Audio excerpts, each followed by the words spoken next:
औज़ुबिल्लाहिमिनश्शैतानिर्रजीम बिस्मिल्लाहिर्रहमानिर्रहीम अस्सलामु अलैकुम वरहमतुल्लाहि वबरकातुहू। सूरह अनाम मेरे सामने है और सूरह अनाम की आयत नंबर 163 है मेरे सामने। और आयत नंबर 62 में अल्लाह तबारक 162 में अल्लाह तबारक व तआला ने फरमाया था कि नबी उनसे कह दें कि मेरा जीना, मेरा मरना, मेरी ज़िंदगी, मेरी इबादत सारी अल्लाह ही के लिए है और मुझे हुक्म दिया गया और मैं उसी पर अमल किए जा रहा हूँ। अगले देखते हैं आयत नंबर 163 में अल्लाह तबारक व तआला फरमा रहे हैं, कुल ए नबी। नंबर 2 अल्लाह तबारक व तआला, नंबर 1 में अल्लाह तबारक व तआला ने फरमाया कि उनसे कह दो कि मेरी सारी इबादत अल्लाह के लिए और मुझे ये हुक्म दिया गया। नंबर 2 अल्लाह तबारक व तआला उनसे नबी सल्लल्लाहु अलैहि वसल्लम से फरमा रहा है कि नबी आप उनसे कह दें कि गैर अल्लाहि आप बगी रब्बन वहुवा रब्बु कुल्लि शैइन, क्या आप ये चाहते हैं या ये समझते हैं कि मैं अल्लाह के अलावा कोई अपना माबूद तलाश करूं या अल्लाह के अलावा किसी को माबूद मानना शुरू कर दूं या कोई अल्लाह के अलावा दूसरा माबूद इस काबिल समझने लगूं कि जो जिसकी मैं इबादत करूं। वहुवा रब्ब, वो अल्लाह ज़ात है जिसने मुझे पैदा किया, वो मेरा रब है। और कुल्ल शैइन रब्बु कुल्ल शैइन, वो सिर्फ मेरा ही रब नहीं है बल्कि हर एक चीज़ का रब है। रब का मतलब होता है पालने वाला, हर एक चीज़ को उसने पाला। और हर एक अगर यहाँ एक सवाल ये पैदा होता है कि अगर वालिदैन बच्चे को पैदा करते हैं, पैदा होता है वालिदैन से, और अगर वो पाल देते हैं तो पूरी ज़िंदगी बच्चा उसका एहसानमंद होता है और बुढ़ापे तक। फरमाया अल्लाह तबारक व तआला ने कि अगर वालिदैन में से दोनों में से कोई एक या दोनों बुढ़ापे तक पहुँच जाए और उनके लिए खिदमत करने का मौका तुम्हें मैसर हो तो तुम उनके खिदमत में उफ तक ना कहो और उनके साथ बदतमीज़ी ना करो और हमेशा वबिल वालिदैन ihसाना, और हमेशा वालिदैन के एहसान मंद रहो। लेकिन यहाँ अल्लाह तबारक व तआला रब्बु कुल्लि शैइन, हर एक चीज़ का रब है, ना सिर्फ मुसलमानों का नहीं, यहूदियों ईसाइयों का नहीं, मुशरिकीन का, कफ़ार का नहीं, और इंसानियत का नहीं, इंसानों और हवानों का नहीं, बल्कि कायनात में जितनी तख्लीक है, जितनी मखलूक है, चरिंद परिंद, जानदार और बेजान, सारी चीज़ों का अल्लाह तबारक व तआला अकेला रब है, यानी कि अकेला वो पालने वाला है। और फिर नबी सल्लल्लाहु अलैहि वसल्लम से अल्लाह ने फरमाया कि उनसे पूछो कि मैं उस रब को जो कि पूरी कायनात के हर ज़र्रे से लेके बड़ी से बड़ी चीज़ को पालने वाला है, बड़ी मखलूक को, और हर एक चीज़ का रब है, इंसानों, हवानों, जानदारों, बेजानों, चरिंद परिंद, सब्ज़ा, खुशकी, पहाड़, जितनी भी कायनात में चीज़ें हैं उनका रब है। और मैं उसको छोड़ के कोई ऐसा रब तलाश करूं आपके साथ मिलके जो कि अपने लिए खुद उठ के एक जगह से दूसरी जगह शिफ्ट होने का इख्तियार भी ना रखता हो और हिम्मत और तौफीक भी ना रखता हो, तो क्या मैं ऐसा कोई रब तलाश करूं आपके ख्याल में? ऐसा हो नहीं सकता। फिर फरमाया कि दूसरी बात पीछे फरमाई थी, पहले फरमाई थी कि हर एक चीज़ अल्लाह ताला के इख्तियार में है, और दूसरी फरमाई थी कि तुम अपनी जगह अमल करते रहो, उसी जगह को कंटिन्यू करते रहने के लिए अल्लाह ने फरमाया वला तक्सिबु कुल्लु नफ्सिन, नबी आप उनसे तीसरी बात ये कह दें, वला तक्सिबु कुल्लु नफ्सिन इल्ला अलैहा, जो इंसान जो अमाल करेगा वो उसका ज़िम्मेदार खुद होगा और ख़ुद उसका खमियाजा भुगतेगा। नबी सल्लल्लाहु अलैहि वसल्लम की ज़िम्मेदारी सिर्फ पैगाम पहुँचाना है। बारहा अल्लाह तबारक व तआला की ये आयत सामने आई है कि अल्लाह तबारक व तआला ने नबी सल्लल्लाहु अलैहि वसल्लम से फरमाया कि नबी आप उनसे कह दें कि मेरा काम सिर्फ ज़िम्मेदारी मेरी सिर्फ इतनी थी कि मैं अल्लाह का पैगाम आप तक पूरा पहुँचा दूँ। अमल करते हो या नहीं करते हो उसके लिए तुम्हारे लिए तुम्हारा दिन, मेरे लिए मेरा दिन। यहाँ अल्लाह तबारक व तआला ने फरमाया कि जो भी इंसान जो अमाल करता तक्सिबु कुल्लु नफ्सिन इल्ला अलैहा, उसका बोझ या उसकी अगर बुरे अमाल करेगा तो उसका बोझ खुद उठाएगा और उसकी सज़ा खुद भुगतेगा, और अगर अच्छे अमाल करेगा तो उसकी जज़ा और उसका क्रेडिट खुद पाएगा। और फिर आगे फरमा दिया वला ताजिर वाजिरतु विज़रा उखरा, कोई एक दूसरे किए की सज़ा नहीं भुगतेगा। यहाँ नबी सल्लल्लाहु अलैहि वसल्लम का एक तरह से बरीज़ ज़िम्मा होना है कि नबी सल्लल्लाहु अलैहि वसल्लम उनसे बरीज़ ज़िम्मा होते हुए फरमा रहे हैं कि तुम अगर गलत अमाल कर रहे हो तो तुम्हें खुद ही खमियाजा भुगतना पड़ेगा, और मैं अगर गलत कर रहा हूँ अपनी जगह पे, जिस तरह तुम लोग कह रहे हो कि तुम सच्चे और मैं झूठा हूँ, अगर मैं गलत कर रहा हूँ तो मैं खमियाजा भुगतूँगा, मैं सज़ा पाऊँगा, और अगर तुम कर रहे हो तो तुम सज़ा पाओगे। बल्कि ये भी बात है कि नबी सल्लल्लाहु अलैहि वसल्लम ने उनको वार्निंग दे के फरमाया कि गलत कर रहे हो तो भुगतोगे भी, कोई एक दूसरे का बोझ नहीं उठाएगा। बाप अगर बुरा कर रहा है तो उसका अंजाम खुद ही पाएगा, बच्चा उसके किए का जिम्मेदार नहीं होगा। इसी तरह अगर बच्चा गलत कर रहा है और नाफरमान है और बालग होने के बाद वालिदैन के बताए हुए रास्ते पे, नक्शे कदम पर नहीं चलता, अल्लाह के दिखाए हुए रास्ते को नहीं फॉलो करता, तो फिर उसको लिए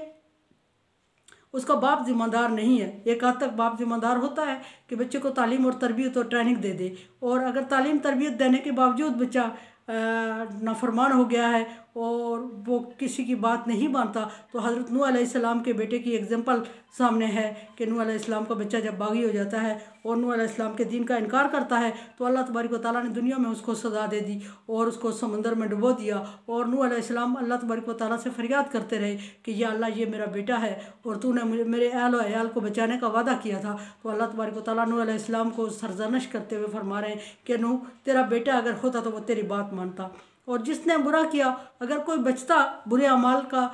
किसी बाप बेटे भाई की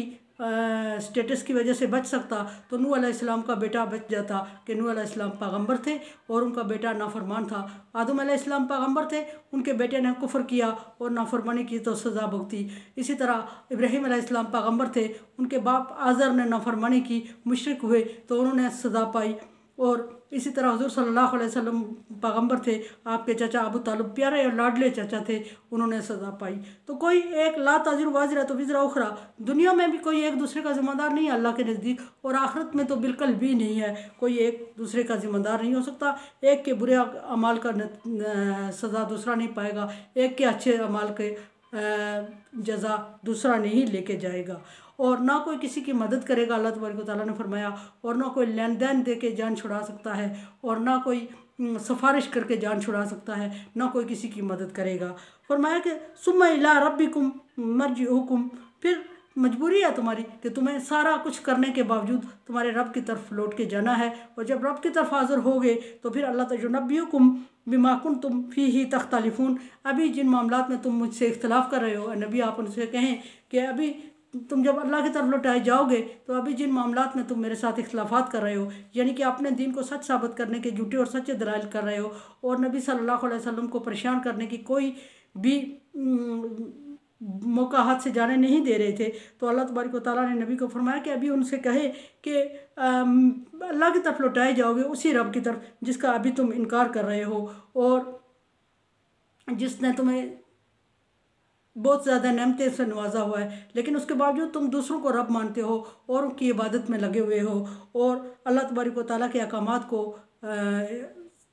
नज़रअंदाज कर रहे हो, तो फिर जब अल्लाह के सामने जाना पड़ेगा तुम्हें मजबूरी है। और युनब्बियुकुम बिमा कुंतुम तख्तलिफून, जो तुम अभी मुझसे इख्तलाफात कर रहे हो, अल्लाह तबारक व तआला तुम्हें पूरी खबर दे देगा उसकी, और बता देगा कि तुम में से कौन सच्चा है, मैं सच्चा हूँ या आप लोग सच्चे हैं। अल्लाह तबारक व तआला तुमसे हिसाब लेगा। हुवल्लज़ी जअल लकुम खलाइफल अर्ज़, अल्लाह वो ज़ात है जिसने तुम पर सारी दुनिया के एहसानात करने के बाद तुम्हें दुनिया में खलीफा बना दिया। खलीफा बनाया तो ये कोई मामूली बात नहीं थी। अल्लाह तबारक व तआला ने फरिश्ते अल्लाह तबारक व तआला की इबादत में हमेशा लगे रहते हैं। अल्लाह तबारक व तआला ने फरिश्तों को छोड़ के इंसान को खलीफा बना दिया, और जब अल्लाह तबारक व तआला ने खलाइफा अर्ज़ा वरफ़ा बाज़कुम फ़ौक़ बाज़ दराजात, और एक के बाद दूसरे के दर्जात को बुलंद किया, यानी किसी को नेक, किसी को बद, किसी को मालदार, किसी को तंगदस्त, किसी को पैगंबर, किसी को वली, किसी को नबी, किसी को आम इंसान, हर एक के दर्जात और स्टेटस में फ़र्क रखा, और फिर अल्लाह तबारक व तआला ने इंसान को खलीफा बनाया। इंसान को ये रुतबा और ये शान हासिल है कि उसको खलीफा बनाया गया। जब अल्लाह तबारक व तआला ने फरिश्तों को जमा करके फरमाया कि इन्नी जालिन फिल अर्ज़ खलीफा, मैं इंसान को ज़मीन में खलीफा बनाने लगा हूँ, फरिश्तों ने एतराज़ किया, और एतराज़ करते हुए फरमा अर्ज़ की कि अताजअलु फ़ीहा मन युफ़्सिदु यसफ़िकु दिमा नहनु नुसब्बिहु बिहम्दिका व नुक़द्दिसु लक, कि तुम ऐसी मखलूक को जो कत्ल गारत करती है, फितना फसाद करती है, तो उसको ज़मीन में खलीफा बनाएगा, हालांकि हम हमेशा तेरी तारीफ़ व तस्बीह बयान करते हैं। और अल्लाह तबारक व तआला ने जवाब में फरमाया इन्नी अअलमु मा ला तअलमून, मैं जो जानता हूँ वो तुम नहीं जानते। वो क्या इल्म था? वह अल्लमा आदम अस्मा कुल्लहा, अल्लाह तबारक व तआला आदम अलैहिस्सलाम को रोए ज़मीन की सारी चीज़ों के नाम सिखा दिए, और उनके नफ़े और नुकसान से आगाह किया, और उनके इस्तेमाल के तरीका सिखाया। फिर अल्लाह तबारक व तआला ने फरिश्तों से पूछा, फरिश्तों ने अर्ज़ किया सुबहानका मा ला इल्म लना इल्ला मा अल्लमतना इन्नका अंतल अलीमुल हकीम, अल्लाह हम नहीं जानते इन चीज़ों के नामों के बारे में, हम उतना ही जानते हैं जितना तेरी मर्ज़ी थी, जितना तूने हमें सिखाया जाए, याद रखने की तौफीक दी। फिर अल्लाह तबारक व तआला ने सुम्मा अराज़हुम फिर